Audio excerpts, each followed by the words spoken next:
Student, स्वागत है आपका अपने YouTube चैनल समर्पित क्लासेस में। और आज हम स्टार्ट करने वाले हैं नेक्स्ट लेक्चर, जिसमें हमें पढ़ना है प्रतिरोधकता की परिभाषा, प्रतिरोधों का संयोजन, जिसमें संयोजन में हम तो 2 टाइप पढ़ने हैं। पहला है श्रेणी क्रम संयोजन, दूसरा है समानता क्रम संयोजन।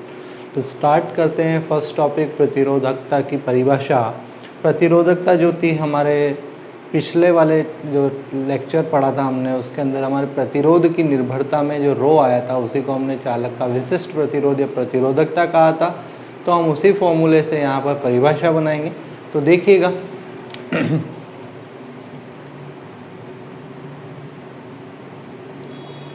चूँकि R बराबर रो L/A था, यहाँ पर जो रो थी वो थी आपकी प्रतिरोधकता। तो हमें इसकी परिभाषा निकालनी है, तो बाकी सबको एक साइड पर ट्रांसफ़र कर देंगे।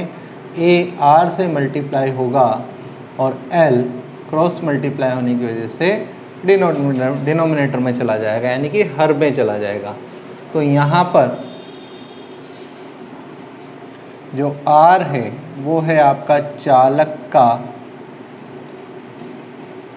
प्रतिरोध, चालक का प्रतिरोध। A जो है चालक का अनुप्रस्थ काट क्षेत्रफल। L जो है आपका चालक तार की लंबाई और रो जो है वो चालक का विशिष्ट प्रतिरोध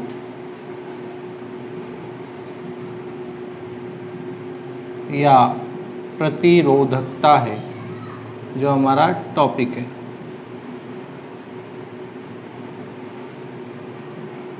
तो टॉपिक भी डालिएगा आप, प्रतिरोधकता। अब यहाँ पर देखिएगा, प्रतिरोधकता की परिभाषा बनानी है। तो यदि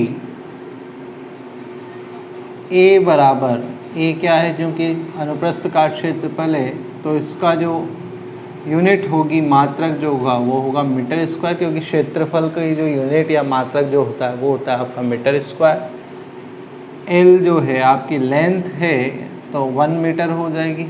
अगर दोनों की जगह मैं 1 रख दूं तो आपके पास रो की वैल्यू किसके इक्वल आएगी, R। 1 और 1 रखेंगे तो 1 से 1 डिवाइड हो जाएगा, तो रो बराबर क्या आ जाएगा, R आ जाएगा।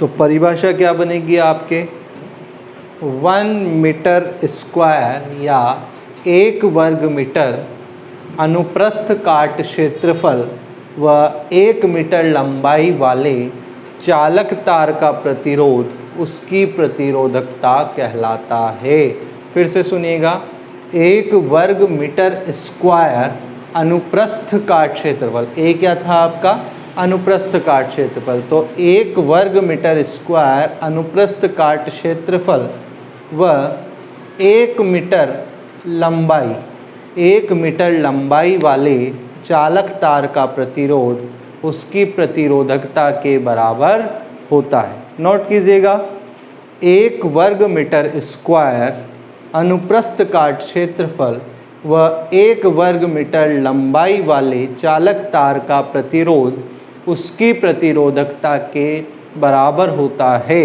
लिख लिया। अब इसकी यूनिट की बात करें, यानी इसके मात्रक की बात करें, रो के मात्रक की अगर मैं बात करूं तो प्रतिरोधकता का मात्रक मैं यहाँ लिख रहा हूँ, प्रतिरोधकता का मात्रक। देखिएगा, रो इज इक्वल्स टू RA/L था। रो यहाँ पर R आपका प्रतिरोध है, प्रतिरोध का मात्रक मैंने आपको बताया था ओम होता है, मल्टीप्लाइड एरिया का मात्रक अभी हमने पढ़ा वर्ग मीटर या मीटर स्क्वायर, लेंथ का मात्रक मीटर, 1 मीटर से 1 मीटर कैंसिल हो जाएगा तो बचेगा ओम इंटू मीटर।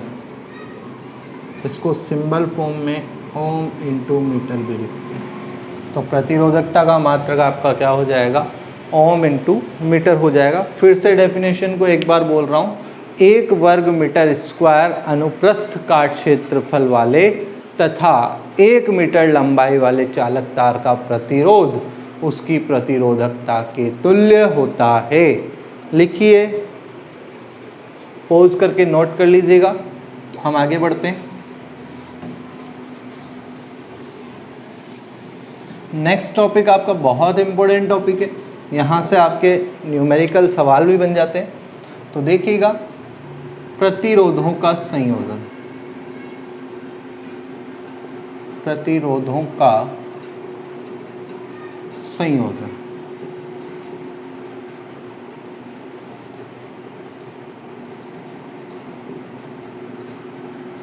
प्रतिरोधों का संयोजन, संयोजन का अर्थ क्या होता है, जोड़ना। यानी प्रतिरोधों को परिपथ में किस प्रकार से जोड़ा जाएगा, वह मेथड ही आपका कहलाएगा प्रतिरोधों का संयोजन। तो परिभाषा लिख लीजिएगा, प्रतिरोध या प्रतिरोधों को किसी विद्युत परिपथ में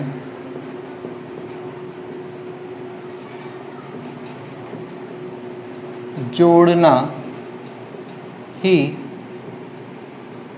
प्रतिरोधों का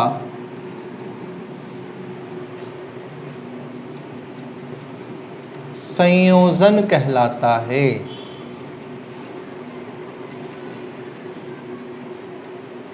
प्रतिरोधों का संयोजन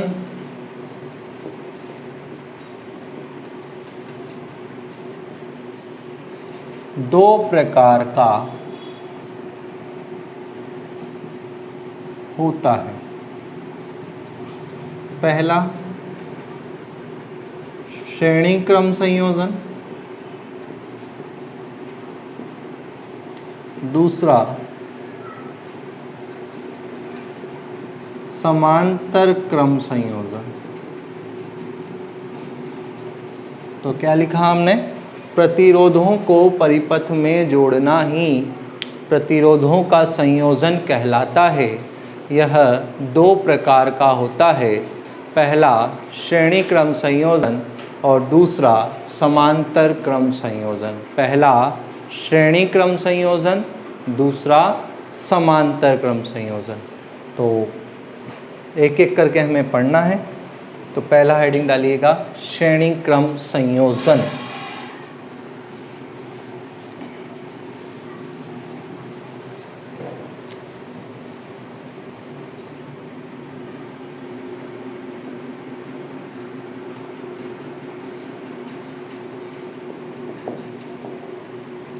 श्रेणी क्रम संयोजन की बात करने वाले हैं। श्रेणी का मतलब क्या होता है, एक के बाद एक, चेन फॉर्म। यानी कि जैसे चेन में कड़ी से कड़ी जुड़ी होती है, उसी तरह से प्रतिरोधों को यदि एक के बाद एक लगातार जोड़ा जाए तो प्रतिरोधों का ऐसा संयोजन आपका श्रेणी क्रम संयोजन कहलाएगा।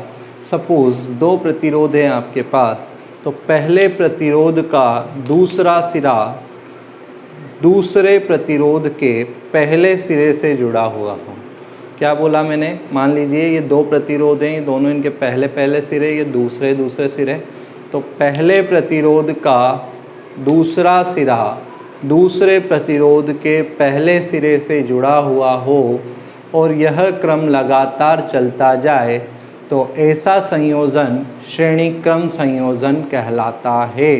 फिर से बोल रहा हूँ, पहले प्रतिरोध का दूसरा सिरा दूसरे प्रतिरोध के पहले सिरे से जुड़ा हो और यह क्रम लगातार चलता जाए तो प्रतिरोधों का ऐसा संयोजन श्रेणी क्रम संयोजन कहलाता है। लिखिएगा, यदि पहले प्रतिरोध का दूसरा सिरा दूसरे प्रतिरोध के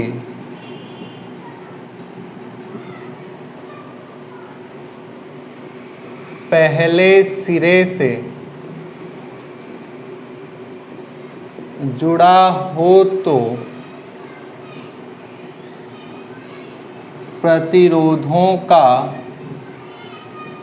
ऐसा संयोजन श्रेणी क्रम संयोजन कहलाता है।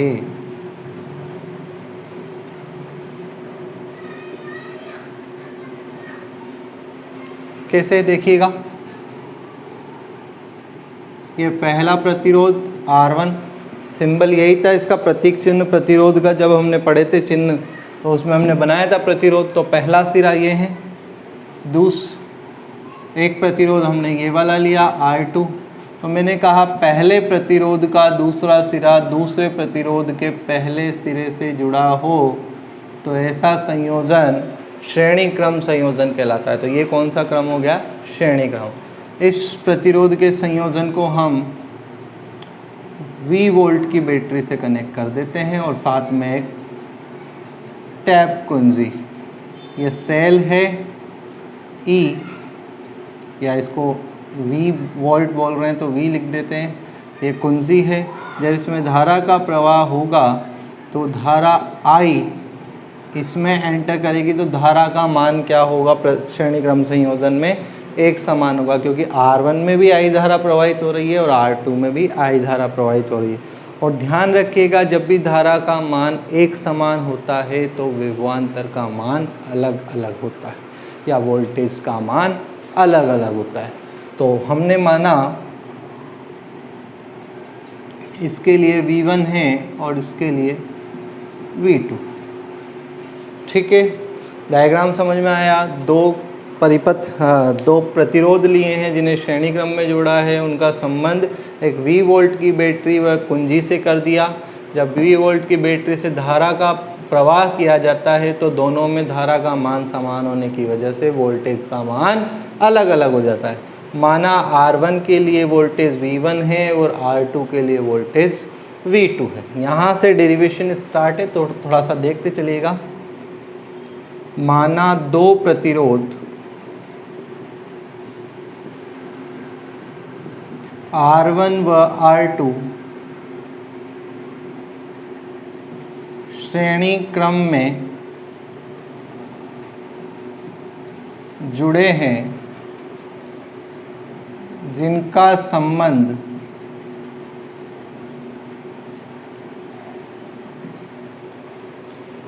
V वोल्ट की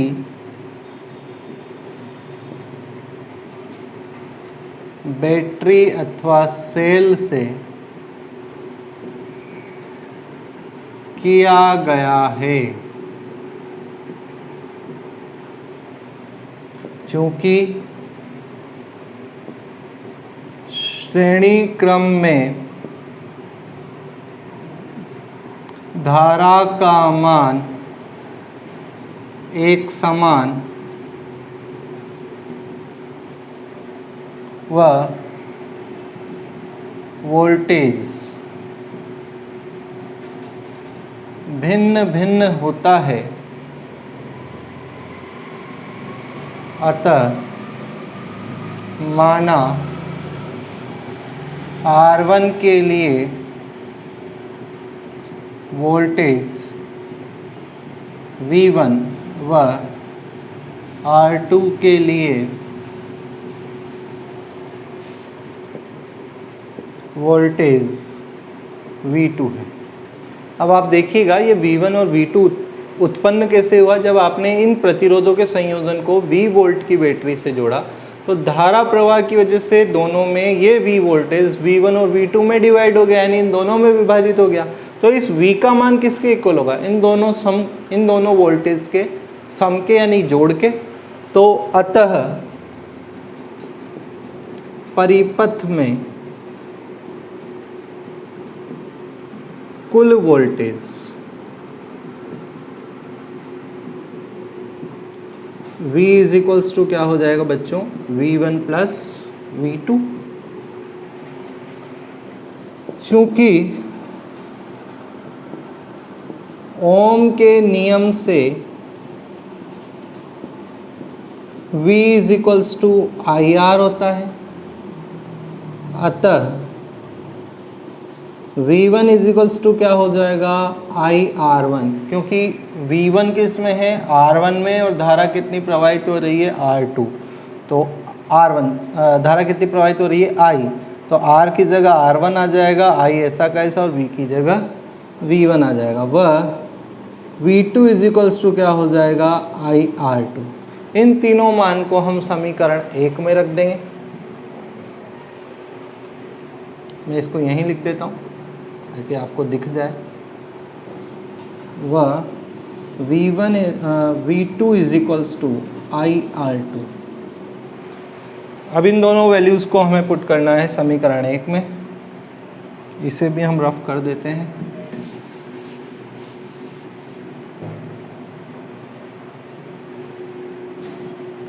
समीकरण 1 से IR is equals to IR1 plus IR2। दोनों में से I कॉमन आ रहा है तो R1 प्लस R2। यहाँ पर IR है, इस I से ये I कट जाएगा तो R बराबर R1 प्लस R2 बन जाएगा। तो श्रेणी क्रम संयोजन में कुल प्रतिरोध जो है वो दोनों प्रतिरोधों के योग के बराबर होता है। अगर हम 3 प्रतिरोध लेते तो 3 आ जाते, 4 लेते तो 4 आ जाते। यदि परिपथ में n प्रतिरोध जुड़े हों तो R इज इक्वल्स टू क्या हो जाएगा R1 plus R2 plus dash dash, जितने भी प्रतिरोध है उतने ले लेंगे। अगर आपके R प्रतिरोध 3 प्रतिरोध जुड़े हुए तो 3 तक आ जाएगा, 5 जुड़े हुए तो 5 तक आ जाएगा, 6 जुड़े हुए तो 6 तक आ जाएगा। ध्यान रखिएगा, एक बार से फिर देखिएगा। श्रेणी क्रम संयोजन, यदि पहले प्रतिरोध का दूसरा सिरा दूसरे प्रतिरोध के पहले सिरे से जुड़ा हो तो प्रतिरोधों का ऐसा संयोजन श्रेणी क्रम संयोजन कहलाता है। हमने 2 प्रतिरोध लिए जिनको श्रेणी क्रम में संयोजित किया, उनका संबंध V वोल्ट की बैटरी के साथ और एक कुंजी के साथ कर दिया। जब हम इसमें धारा प्रवाह करते हैं तो धारा का मान दोनों प्रतिरोधों के लिए एक समान होता है, परंतु वोल्टेज का मान क्या हो जाएगा इसमें अलग अलग होगा। जो चीज़ हमने यहाँ पर लिखी है तो देखिएगा, माना 2 प्रतिरोध R1 व R2 श्रेणी क्रम में जुड़े हैं जिनका संबंध V वोल्ट की बैटरी या सेल से किया गया है। श्रेणी क्रम में धारा का मान एक समान होता है, वह वोल्टेज का मान भिन्न भिन्न होता है। अतः R1 के लिए हमने V1 वोल्टेज मान लिया और R2 के लिए V2 वोल्टेज मान लिया। क्योंकि ये V ही इन V1 और V2 में डिवाइड हुआ था, तो आपके पास परिपथ में कुल प्रतिरोध इस V का जो मान है वो इन दोनों के योग के बराबर होगा, तो V is equals to V1 plus V2 हो जाएगा। हम जानते हैं ओम के नियम से V is equals to IR होता है, तो V1 इज इक्वल्स टू क्या हो जाएगा IR1, क्योंकि I तो सब में क्या है एक समान है, और ऐसे V2 इज इक्वल्स टू क्या हो जाएगा IR2। तो इन दोनों वैल्यूज़, इन तीनों वैल्यूज़ को हम पुट करेंगे समीकरण 1 में। पुट करने के बाद दोनों में से I कॉमन लेंगे और I से I कैंसिल हो जाएगा, तो R is equals to R1 plus R2 आ जाएगा। क्योंकि हमारे पास 2 प्रतिरोध थे तो यहाँ भी 2 आए। अगर हम 3 प्रतिरोध जोड़ते तो 3 तक आता, 5 जोड़ते तो 5 तक आता। इसलिए फाइनल स्टेप में हम क्या लिख देंगे, n प्रतिरोध जुड़े हुए हैं तो Rn तक जुड़ जाएगा। तो ये आपके श्रेणी क्रम संयोजन में कुल प्रतिरोध निकालने का सूत्र है, इसे ध्यान रखें। अगर आपसे क्वेश्चन देता है, अगले लेक्चर में मैं आपको इसका क्वेश्चन भी कराऊंगा, तो इसे नोट करें और अच्छे से समझें। और कोई प्रॉब्लम हो तो मुझे पर्सनल नंबर पे व्हाट्सअप कर सकते हैं। थैंक यू, धन्यवाद।